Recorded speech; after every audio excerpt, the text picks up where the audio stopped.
Huge. Run! All right, you can Sparrow. Sparrow!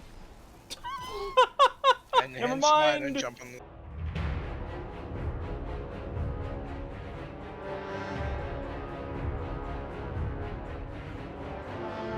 The Corrupted GM is the second place runner-up hurdle for getting your Conqueror this season, right behind the Psyops Moon Battlegrounds GM. And it is this week's Nightfall, and weapon for this particular week is the Hung Jury / Hung Jury Adept. First thing, mods. The main source of mods you should be worried about for this GM are your resist mods on your chest. Now, the primary sources of damage that you should be worried about in this GM, in my opinion, are Arc and Solar. For Arc, you have the Boomer Knights for the Hive section shooting you, as well as the final boss, which is obviously the main threat of this strike. You can use Arc Resist plus Harmonic if you're running Arc as your class, or just stack double Arc Resist and a Concussive if you'd like. And you can actually survive a one-shot from the boss, given that you have 100 resilience and these mods on. And, of course, if the boss doesn't glitch out and just do a billion damage to you in one shot. Quick edit in the future here. By the way, if you do have a Warlock on your team, they should absolutely be running this Airplane Landing Zone helmet unless they're using an Arc build. Why? Because this helmet is actually busted. For those that don't know, because it's quite new, this helmet allows you to shoot your Trace Rifle, and in this case for this season, your Overload Trace Rifle, at yellow bars, and then as your teammates kill that enemy, they get free heavy ammo. Additionally, you can run 2 of these helmets, and most of the time, you can make heavy ammo for each other, given that you could use Divinity, and then another player could use Aggers, and you both mark the target, and then somebody gets the kill. Bam! Free heavy ammo for everybody. It's very, very good.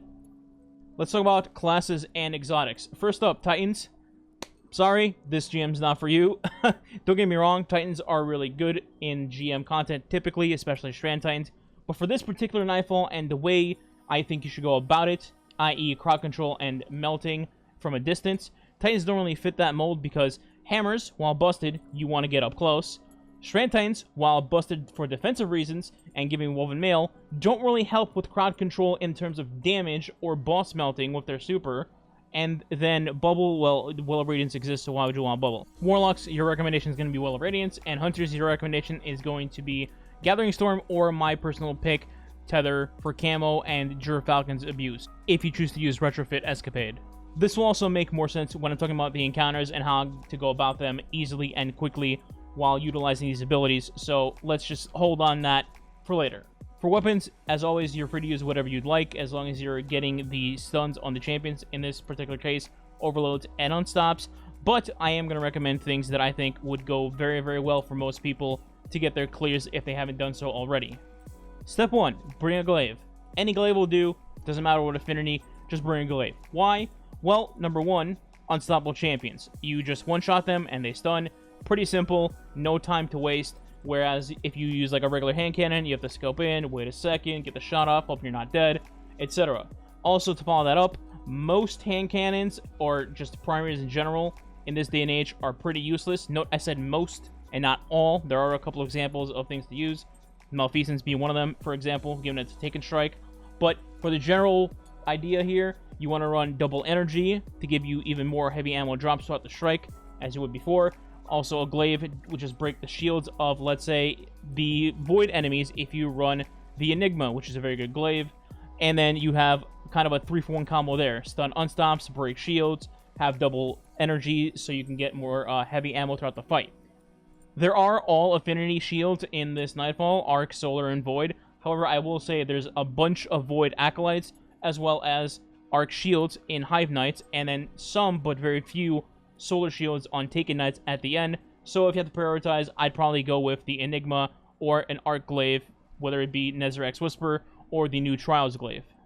For your other energy weapon, I have to go with 100% certainty in recommending Agger Scepter. Why do people continue to sleep on this gun still? I don't know. But this gun is absolutely insane in this GM. And that's not actual YouTube clickbait, OMG, it's insane. No, it's actually certifiably psychotic. Here we go.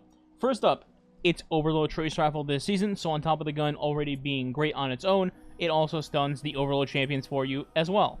Agger Scepter, if it had a different name, it would be Crowd Control the video game, because not only do you get one single kill and freeze everything else around that one single kill, but also it has a catalyst, basically damage burn mode, where if you're using something like, let's say, I don't know, Chaos Reach, that only lasts for like 2 seconds and does about -5 damage, you can instead pop the catalyst burn on Aggers, do damage, and good damage at that, for a very long amount of time, but also freeze anything you'd like and shatter them while doing so.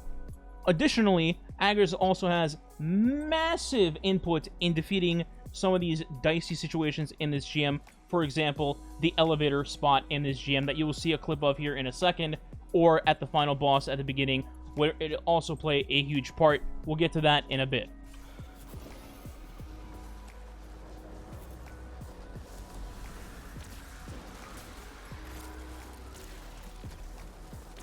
I showed you my Ascendant Relic, please respond.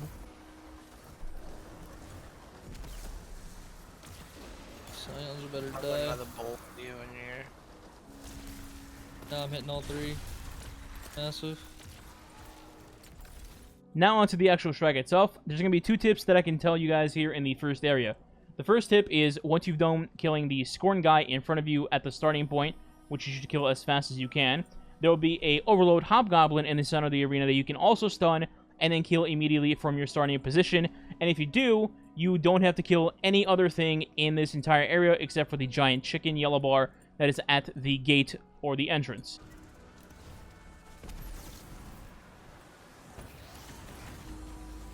Try to get the overload crossing here. Massive.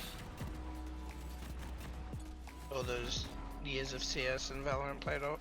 The reason I say this is because the other Overload champion will not spawn in at all in this area when there's normally 2 if you're killing ads, and you can just bypass them and still get platinum. Now, speaking of that giant chicken I just mentioned, after you've killed either just the Scorn guy or the Scorn guy plus the first Overload, you just head on the far right of the arena, and you will eventually get to where you're parallel to the door, and you can see the yellow bar. From here, you can just kill the yellow bar fairly safely. He could throw an Axion at you, but you can easily shoot it down. Kill the yellow bar, and then you can just zoom straight into the door pathway. Quick note, I don't recommend using a Sparrow. Just glide in there, use Invis, Icarus Dash, whatever. Don't use a Sparrow. For the elevator section, this is where Aggers goes massive. The first example of many. In this elevator room, you can have 2 teammates making charged relic balls in the background while you're scanning the elevator, and then the Aggers player simply just picks the left or the right side, and when the Scions spawn in, you just simply kill one. And then everything else freezes around it, none of the Scions move around, none of them replicate, you shut them all down instantly, and then the Phalanxes will spawn in, you throw your relic ball at them, all the shields explode, maybe they're also frozen from the Aggers too, and then you have a nice clean room, bam, everything's dead in 10 seconds flat. Once you've killed the yellow bar for round 1 of the elevator room, your 2 teammates can, again, start charging relic balls as the taken portion is spawning in with the little tether ball in the middle, and your Aggers player, again, lines up, left side, right side, doesn't matter, your job will be the same. Kill one single Scion with Agger Scepter, and everything else will freeze, and you will have full control of the room. Once the Knight and the 2 Phalanxes spawn in again, bam, throw your relic, break their shields, and if you feel any danger at this point, you can simply just back up, and all you have to fight against is maybe 2 more taken enemies left over with 0 Scions and much more breathing room. The next portion is simply going to be just, hey, kill an Ogre, hey, kill some Knights, hey, kill some Shriekers, and you pretty much get to a staircase doing that exact method over and over, so we're going to skip a little bit forward. For the double Ogre boss room, I think there's a specific setup that everyone should be using just to avoid staying in this room for 5+ minutes and saving you a ton of time and hassle in killing everything and still getting platinum. What I'm referring to is going into this room, immediately spawn killing the Ogre, so from the front of the room, just pop your well, your earth, whatever, and you're going to look for the Ogre champion spawn. It's going to be either on the left, middle, or right. From the position that we're standing on screen here, you can see all 3 positions and know where he is immediately.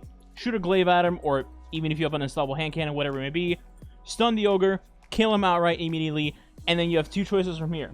You can either nuke the Ogre boss, the Hive one, immediately if you have the power to. Otherwise, you can back up, go to the entrance, and hide behind the wall, and then the castaway will put you into the Taken Realm, do nothing here, and then wait till you get back into the main hive room again, and then you can kill the ogre from a safe distance. Again, pop well or whatever you need to survive, tether, etc., and then nuke that hive ogre boss. What this is going to do is you have no more champions remaining in the hive room. The hive ogre boss is now dead. Now this means you will spawn into the Taken Realm, and all you have to do in the Taken Realm now is stay in the exact same spot and just wait for the unstoppable champions to come to you, make free ammo if you want to off of them, they'll be dead, and then all you do is just shoot the second ogre boss, again, from back here, and you don't have to deal with any Taken Knights, no Hive Knights, no additional ogres, 3 million Thrall chasing you, no arc-shielded Sword Knights chasing you, none of that. You'll be in a safe spot, fighting 1 or 2 enemies at max at a time, and at that point, when the ogre's dead, you will have still gotten your platinum because you killed all 3 unstoppable champions, and you fought virtually nothing that I just mentioned. Also, once the ogre dies, everything else except 3 shriekers despawn. And guess what? If you just simply go to the right side of the room after the ogre's dead, and just casually walk down the staircase, or maybe Icarus Dash or Camo, whatever you want to do, and maybe Amplified as well, you just leave the room. That's it. You don't have to fight the Shriekers at all. You just leave the room. Once you're out of there, you can take a very casual pace, back up a little bit towards where you killed the Hive Ogre, maybe collect some ammo there from your Cenotaph, and then from here, just kill champions as you want, one by one. The unstops, then the next set of unstops, then the overloads, and eventually you'll get into the dive bomb position. Moving along here, since the rest of the strike leading up to the boss is kind of just fluff filler stuff, we're going to talk about the boss room immediately.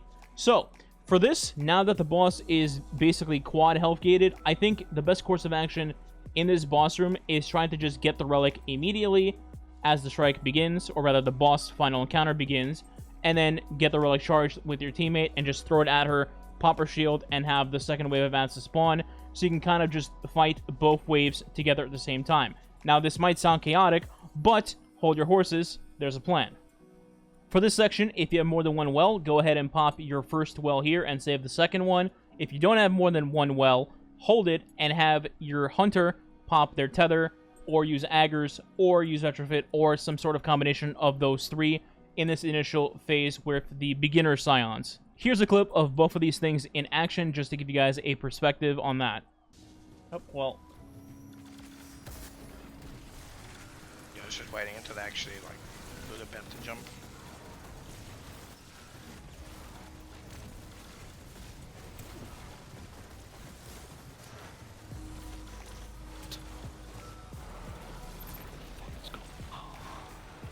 Literally can't even see half my screen. There's like arc bolts and fire everywhere. No. They're like, it's okay, guys, we got it. It's 40 against 3, and then they see Arc Souls and Aggers.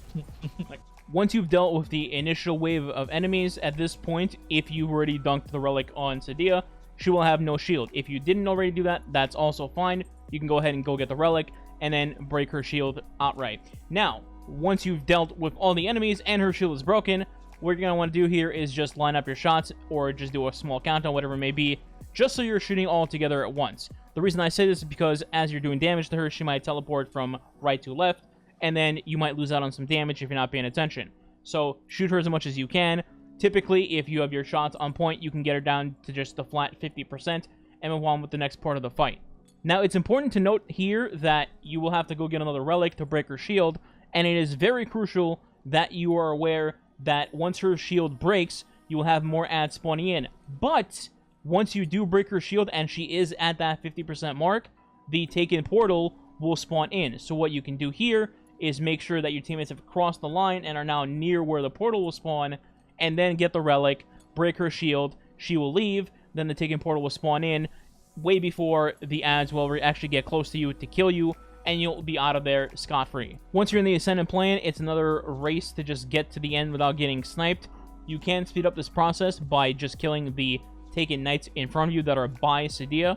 Once you kill that Knight, she will then teleport further and further up on the platforms until she eventually goes to her final resting spot. In her final spot, it's worth noting that she has the health gate again, which is kind of cringe, but it is what it is. We have to deal with it. In this particular situation, I recommend taking out the Scions first, as things can get out of hand if you just leave them alone. Once you have taken them out, go ahead and break her shield wherever you please, as long as you're not near an edge where she can just boop you off. Once you've broken her, try to do as much damage as you can in as little time as you can, because once she shields up again, you will be greeted with more Scions and a captain or two to ruin your day. Feel free to use any and all supers that you have on these ads, because once you kill them, breaking her shield and then draining her health down to 0 is not that tall of a task. Meanwhile, the taking captains and Scions spamming you from everywhere will get your run ended really quickly. Also, one small final note to have here: unless you have camo, literally never get near Sadia. Why? Because despite not having any feet, she now slams you. And if she slams you and you're not in a well, you die. It's really dumb and really cringe. I don't know why that needed to be added into the game or changed, but I swear she literally never used to do that. So again, it is what it is. Just look out for that. And that is it. Drain her health to 0, and then you've completed GM Corrupted and gilded your Conqueror if you haven't already, and then gotten your 4 legendary shards. I mean, your Adept Hung Jury that definitely doesn't badly need some sort of buff. Anyway, that's it. Hopefully you enjoyed and this helps you. Like, share, subscribe. This helps the channel. Much appreciated, and I'll catch you guys in the next video. Goodbye.